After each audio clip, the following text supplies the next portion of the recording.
don't try and trick me now, because I'm not going to play this game. Delete that bit. John, can you just delete it, please? Oh, loves, grab your tea, because this is the royal scandal the palace never wanted whispered outside those golden gates. Sarah Ferguson, yes, that Fergie, has just said something that's shaking every chandelier in Buckingham Palace. What she revealed about Meghan Markle's so-called yacht days has sent Prince Harry into a fury, left Meghan hiding behind her lawyers, and the royals scrambling to control the fire. But here's the shocking twist. Some insiders believe Fergie didn't just slip, she planned it. It all began at a private, elegant little gathering in London's elite Mayfair district. A soft-lit room filled with laughter, champagne, and carefully chosen guests, the kind who know exactly when to speak and when to pretend they heard nothing. But that night, someone did hear something. Fergie, known for her loose tongue and her knack for turning royal whispers into tabloid thunder, made a comment that stopped the room cold. She allegedly said Meghan Markle was once Prince Andrew's first client. Those 7 words landed like a bomb. Within hours, the whispers had left the ballroom and exploded online. The phrase Meghan's yacht days started trending across the internet, and Buckingham Palace was, according to one insider, in absolute chaos. Now, whether Fergie meant it as a joke, a jab, or a calculated distraction, no one knows for sure. But what everyone agrees on is that she knew exactly what she was doing. You see, Fergie's been through her own royal scandals. She's seen how one careless sentence can light a fire that burns for decades. And this time, she tossed the match right at Meghan Markle. For those who might not remember, Meghan's so-called yacht days rumours have been floating around for years. Long before she became the Duchess of Sussex, she was known as an ambitious, charming actress, one who could navigate high society with ease. She mingled with producers, diplomats, and billionaires, often attending glamorous fundraisers and luxury getaways on private yachts. Now, let's be clear, there's never been verified evidence that Meghan did anything scandalous. But in the world of royal gossip, truth and rumour often dance together until no one remembers which is which. So when Fergie linked Meghan's name to Prince Andrew, the royal most tarnished by scandal, it felt like reopening a wound the palace had barely covered. Inside Buckingham Palace, aides reportedly went into crisis mode. Phones rang non-stop. Advisors scrambled to decide whether to respond or to do what the monarchy does best, stay silent. But silence can be deafening. And as the palace refused to comment, speculation only grew. One courtier told a London tabloid, the family's motto used to be never complain, never explain. But in this climate, that silence feels like guilt. Harry, meanwhile, was said to be absolutely livid. Sources close to him claim he was devastated, betrayed, and furious that such a vile rumour could come from someone inside the royal circle. For Meghan, it was another cruel reminder that no matter how far she's run from royal life, she'll never truly escape the shadows of that world. She's reportedly turned to her legal team, considering defamation action if the story continues to spread. But the damage, darling, might already be done. Within hours, British tabloids plastered headlines about Meghan's mysterious past. Social media turned into a battlefield. Meghan supporters called it yet another misogynistic attack, a targeted smear against a woman of colour who dared to challenge the old royal order. Critics, however, claimed it fit a pattern of whispers about Meghan's social circles before meeting Harry. You can practically hear the palace staff sighing behind those palace doors, because this isn't just a minor scandal. This hits at the monarchy's very heart, reputation. And reputation, in royal life, is everything. Fergie, of course, has kept quiet since. No clarification. No apology. Nothing. And that silence speaks volumes. Some royal watchers believe she said it deliberately, to distract from fresh scrutiny surrounding Prince Andrew's own affairs and finances. After all, when the spotlight burns too hot on one Windsor, it's convenient to shift it onto another. And who better to steal the front page than Meghan Markle? But Fergie's gamble may have backfired spectacularly. Because by stirring the pot, she didn't just drag Meghan back into the headlines, she reignited old divisions inside the royal family itself. Behind closed doors, the tension is said to be unbearable. King Charles, already facing his own health pressures, is furious this latest drama is threatening to overshadow the family's fragile public image. Prince William, trying to maintain calm, reportedly told aides that Harry's temper is a storm no one wants to face again. And speaking of Harry, those who know him say this has reopened every old wound. The relentless press. The gossip. The feeling that the palace itself can't be trusted to protect his wife. It's no wonder he's been described as angry beyond reason. One insider even said, it's like watching Diana's story repeat itself. But here's the part no one saw coming. Some voices in London social circles are whispering that this might have been exactly what Fergie wanted. To remind everyone that she still knows how to shake the royal tree, and that no one, not even Meghan, is beyond her reach. Because if there's one thing Fergie understands better than anyone, it's how to play the game of survival inside the royal fishbowl. She's been cast out, clawed back, and reinvented herself more times than anyone else in that family. So maybe, just maybe, her mistake wasn't a mistake at all. Still, the fallout is real. The palace's image, already fragile after years of royal rifts, has taken another bruising. And across the ocean, Meghan and Harry find themselves once again painted as outsiders, victims, or villains, depending on which paper you read. And the question echoing in every corner of royal watchers' minds is this: did Sarah Ferguson just make the biggest royal blunder of the decade, or did she deliver a deliberate strike that even the palace can't undo? Because one thing's for sure, darlings, this story isn't done. Not by a long shot. So don't go anywhere. Subscribe to new things, because the royal tea is only getting hotter, and trust me, you won't want to miss what comes next. When the storm first broke, many thought it would blow over in a day or two, just another headline in the never-ending saga of royal drama. But as the hours turned into days, it became painfully clear, this wasn't fading.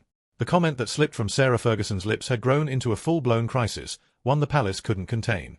And deep inside Montecito, Prince Harry's anger was reportedly reaching boiling point. Insiders close to the Sussexes say Harry has never been this furious since Spare came out. One source whispered, he feels it's an ambush from within, that someone he once trusted has thrown Meghan to the wolves. You can imagine the sting. After all, Fergie wasn't just another royal. She was family, an aunt by marriage, someone who had once defended both him and Meghan when the tabloids tore them apart. So why would she suddenly turn her fire on them? Some believe it was jealousy. Others think it was strategy, a way to pull attention away from Prince Andrew, who's still struggling under the weight of old scandals. Whatever the reason, it hit Harry where it hurts most, his fear that history would repeat itself. Those who've seen him up close describe him pacing, furious, haunted by memories of what the media did to his mother, Princess Diana. To him, this wasn't just gossip. It was the start of another media war, one he swore he'd never fight again. Meanwhile, Meghan's approach has been the complete opposite. Calm. Controlled. Strategic. She's reportedly pulled back from public appearances, choosing silence while her legal team quietly studies every word Fergie said. And behind that silence? Calculated power. Meghan's always known that the loudest response isn't always the smartest one. Sometimes, she lets others speak first, and then she strikes back with precision. But make no mistake, loves, her silence is not weakness. It's strategy. The British tabloids, of course, had a field day. Every front page screamed some variation of Meghan's secret past or Fergie's truth bomb. TV panels debated whether Meghan's reputation could ever recover. Across social media, two armies went to war, Meghan supporters defending her fiercely, and critics using the rumour as proof she was never fit for royalty. And yet, while the world argued, the palace said nothing. Not a single word. The old rule, never complain, never explain, was holding strong, even as the monarchy's image cracked in plain sight. But that silence, that silence only made things worse. Behind the palace walls, sources claim King Charles was furious, not just with Fergie, but with the entire communications team for failing to stop the narrative before it spiraled. It makes us look divided, one royal aide reportedly said. And division is death for the monarchy. Still, others whispered that Charles secretly welcomed the distraction. After all, every scandal about Meghan keeps the attention off him, off Andrew, and off the growing criticism that the royals are out of touch. Whatever the truth, the family's decision to remain silent has left Harry feeling more betrayed than ever. According to insiders, Harry sees this as proof that the palace still protects some while sacrificing others. If this had been Kate or William, one friend said, there would have been an immediate denial. Instead, there was nothing, not a statement, not even a whisper of support. And that silence, in Harry's mind, speaks volumes. For Meghan, the deeper wound is the emotional toll. Friends say she's exhausted, tired of fighting battles she thought she'd already won. Tired of being painted as the outsider, the villain, the woman who broke the monarchy. Yet even in private, she's said to be determined not to let this define her. One confidant claimed, she keeps saying, I know who I am, and they can't take that from me.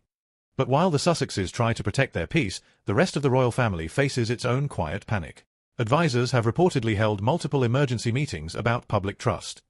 King Charles's team is pushing for more transparency, while William's circle is focused on preserving dignity.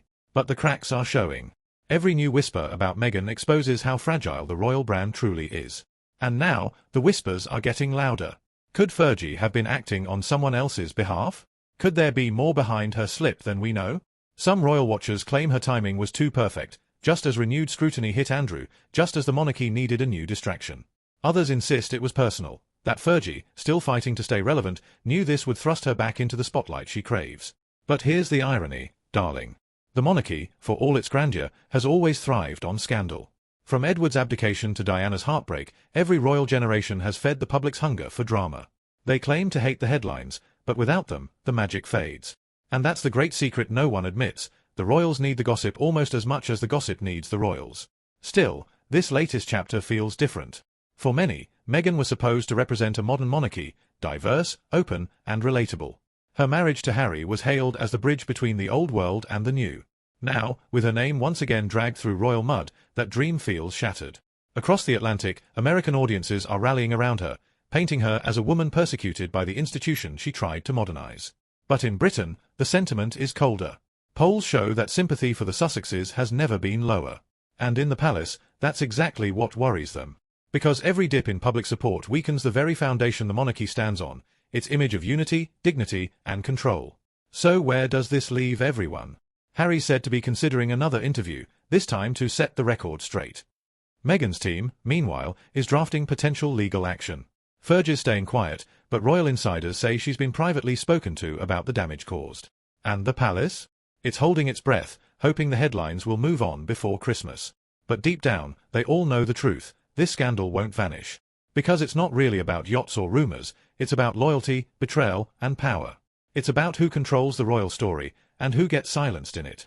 And as this drama unfolds, one thing becomes clear: the old royal rules no longer work in a world that demands transparency. The public sees through polished smiles and no comment statements. They want truth, emotion, and accountability. And right now, Meghan and Harry hold that emotional power in their hands. So, loves, what do you think? Did Fergie make a careless mistake, or did she set off a royal explosion on purpose? Has the palace gone too far in protecting its own secrets? Drop your thoughts below, because this story is far from over. And don't forget, darling, hit that subscribe button on New Things, because the next royal revelation might be even more explosive than this one. The truth behind those palace walls always finds its way out, and when it does, we'll be right here to spill every last drop of tea.